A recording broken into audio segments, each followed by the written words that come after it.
കൊല്ലം അരിപ്പയിൽ പട്ടാപ്പകൽ വീട് കുത്തിത്തുടർന്ന് മോഷണം.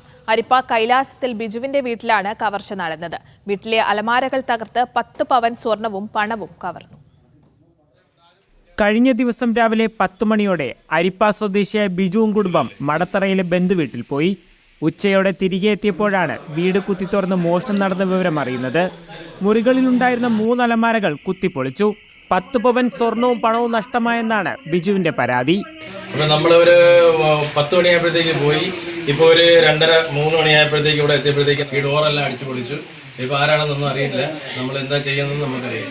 ചിതറ പോലീസ് എത്തി വീട്ടിലും പരിസരത്തും പരിശോധന നടത്തി. കൃത്യമായ ആസൂത്രണത്തോടെയാണ് കവർച്ച നടത്തിയതെന്നാണ് നിഗമനം. കവർച്ചയ്ക്ക് പിന്നിൽ ഒന്നിലധികം പേർ ഉണ്ടായിരുന്നതായി പോലീസ് സംശയിക്കുന്നുണ്ട്. സമീപത്തെ CCTV ദൃശ്യങ്ങളടക്കം പരിശോധിച്ച് പോലീസ് അന്വേഷണം ഊർജിതമാക്കി. മീഡിയ 1 കൊല്ലം.